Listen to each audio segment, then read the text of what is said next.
Abroad news network. आज हमारे साथ जुड़ रहे हैं साक्षी जी, जो दुबई की लाइफस्टाइल, फैमिली मोमेंट्स और डेली एक्सपीरियंसेस को सोशल मीडिया पर शेयर करते हैं। आप इन्हें इंस्टाग्राम पर @साक्षी ठंडन चौहान के नाम से जानते हैं। साक्षी जी एक एनआरआई पहाड़ी मॉम है, जो दुबई की लाइफस्टाइल और अपनी फैमिली के साथ मोमेंट्स को काफी प्यारे और रिलेटेबल तरीके से इंस्टाग्राम पर शेयर करती है। तो चलिए शुरू करते हैं आज की ये कॉन्वर्सेशन और जानते हैं साक्षी जी की दुबई में जर्नी कैसी रही, उनकी इंस्पायरिंग स्टोरी कैसी है और उनके एक्सपीरियंसेस के बारे में।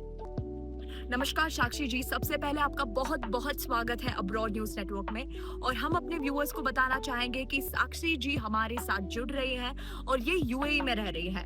तो साक्षी जी, सबसे पहले क्या आप हमें बता सकते हैं कि आप कितने सालों से यूएई में रह रहे हैं और आपका वहाँ रहने का एक्सपीरियंस कैसा है? नमस्ते एवरीवन, मेरा नाम साक्षी है। मैं हिमाचल से हूँ और यहीं दुबई में रहती हूँ।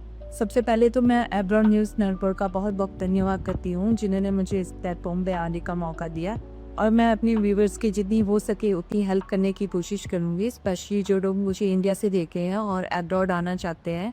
And also I want to share my experience about my journey. So Dubai में मुझे ऑलमोस्ट 4 साल होने वाले हैं। I am living here with my husband.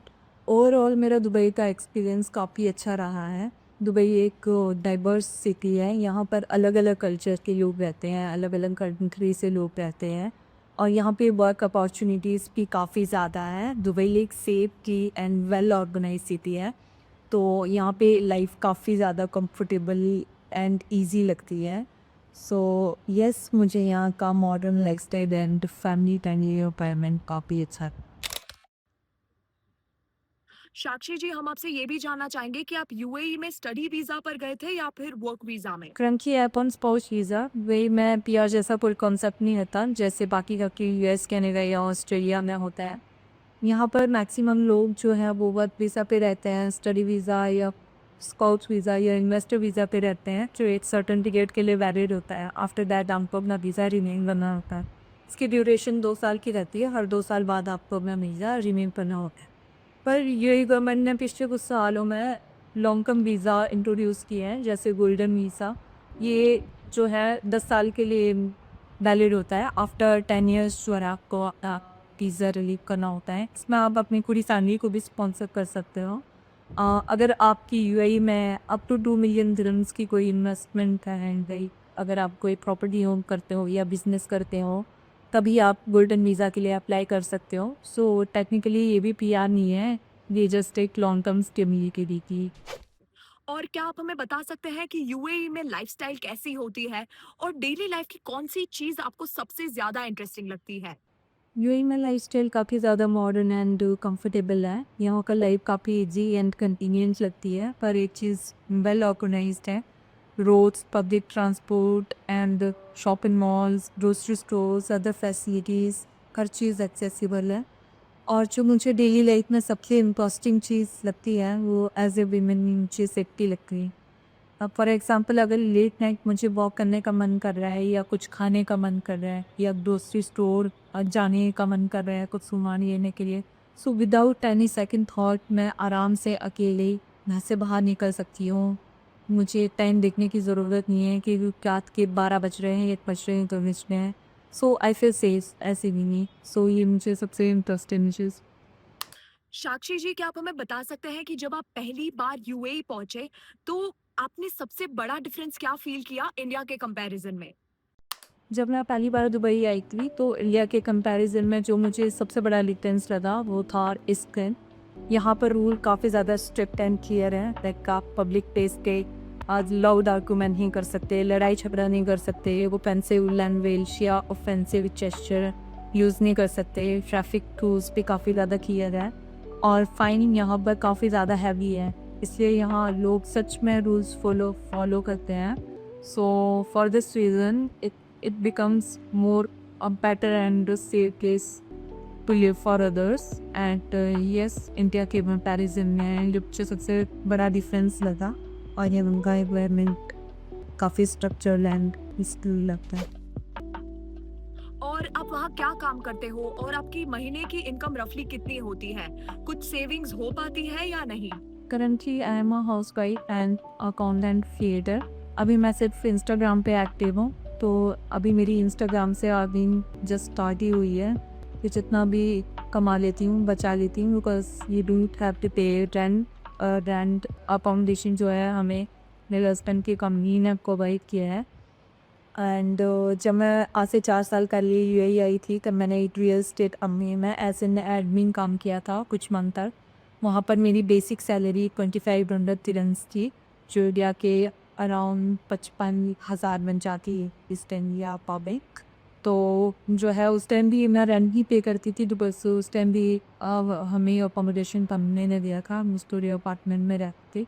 तो 1000 तक मेरा शॉपिंग, ग्रोसरी, ये आउटिंग, ये सब खर्चा आ जाता था। तो 1000 से 1500 जो है मैं सेव करने के लिए कुछ टाइम तक एडमिक का काम करने के बाद मैंने as a real estate agent भी काम किया है। तो उसमें मैंने अपनी बेसिक सैलरी से काफ़ी ज़्यादा पैसा कमाया है। तो या मैं थोड़ी अच्छी सेविंग में थी।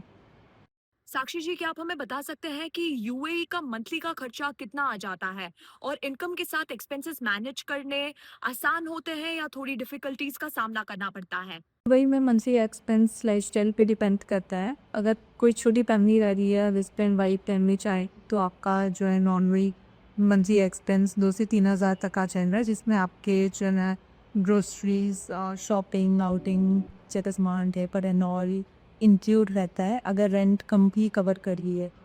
अगर रेंट आपको खुद से देना है तो एक्सपेंस काफ़ी ज़्यादा बढ़ जाता है, क्योंकि दुबई में जो है ना रेंट सबसे बड़ा एक्सपेंस है, और इंडिया के कंपैरिजन रेंट काफ़ी ज़्यादा हाई है। अगर आप एक स्टूडियो या 1 बेडरूम अपार्टमेंट में रहते हो तो आपको जो मंथली रेंट को आपका 3500 से 5000 दिरहम तक लगेगा। और रेंट भी यहाँ पर मंथली पेमेंट नहीं होती है, रेंट यहाँ पे 4 चेक्स में पे होता है। कुछ लोग को 2 चेक्स या 1 चेक्स में भी पेमेंट कर देते हैं। सो या डिपेंड्स ऑन लाइफस्टाइल, आप किस जगह रहते हो और फैमिली मेम्बर्स कितने हैं। सो मंथली एक्सपेंडिचर उस पे थी। और हमें ये भी बताइए कि जब आप पहली बार यूएई गए थे तो आपकी सबसे बड़ी प्रॉब्लम्स क्या आई थी और आपने कैसे उस डिफिकल्ट सिचुएशन का सामना किया? तो क्या आप हमें एक रियल लाइफ एग्जांपल दे सकते हैं कि आपने इस कठिन सिचुएशन को कैसे हैंडल किया? स्टार्टिंग में मेरे लिए जो सबसे बड़ा चैलेंज था वो था नए एनवायरनमेंट एंड नए सिस्टम को समझना। यहाँ पर लाइफ बहुत ज़्यादा बिजी एंड बहुत ज़्यादा फास्ट है, सब लोग अपने अपने काम में बिजी रहते हैं, तो आपको जो है अपने काम खुद से ही करने पड़ते हैं। जब भी आप एक फॉरेन कंट्री में रहते हो तो आपको अपनी लाइफ के, डेली लाइफ के छोटे बड़े सारे डिसीजन खुद से ही लेने पड़ते हैं। अपने काम करना आपको खुद से ही सीखना है। Nobody is coming to guide you, nobody is coming to save you, पर धीरे धीरे टाइम के साथ सब कुछ मैनेज करना आप सीख जाते हैं। स्टार्टिंग में मैं कुमन के विजिट वीज़ा पे आई थी, तो स्टार्टिंग में बहुत मुश्किल हो जाता है आपको आपकी पसंद की जॉब मिल पाना, और ऊपर से जो है वीज़ा ख़त्म होने का प्रेशर अलग से रहता है। बहुत सारी कंपनी जो है वीज़ा के लिए अप्लाई भी नहीं लगती। देख सेट कि पहले अपना प्रोबेशन पीरियड 3 मंथ्स या 6 मंथ का कंप्लीट करो, after that we will apply for the visa. सो सब चीज़ें मैनेज कर पाना एक साथ थोड़ा मुश्किल रहता है, बट मेक श्योर जो भी आपके पुराने कॉन्टैक्ट्स हैं या आप किसी को जानते हो, आपके पुराने फ्रेंड्स ऑलरेडी उस सिटी में रहते हैं, then sure to contact them, they will gate.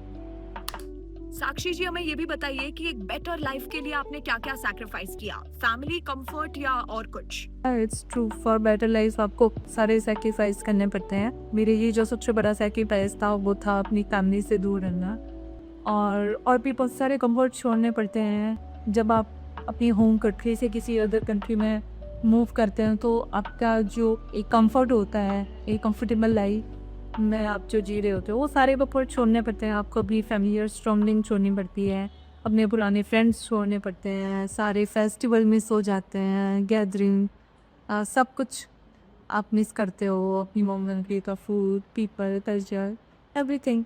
पर जब आप पीछे मुड़ के देखोगे तो आपको यही लगेगा कि वो सैक्रिफाइस करना कितना ज़रूरी का, for better opportunity and better path.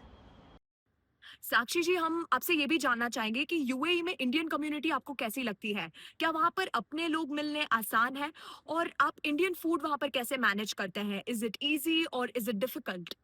UAE में इंडियन कम्युनिटी काफ़ी ज़्यादा बड़ी है, काफ़ी ज़्यादा सपोर्टिव है। यहाँ पर आपको अपनी लोग इज़ीली जाते हैं, और यहाँ पर जो लोग हैं अपना फेस्टिवल, दिवाली, गणेश चतुर्थी या अलग अलग स्टेट के अलग अलग फेस्टिवल बड़े अच्छे से सेलिब्रेट करते हैं।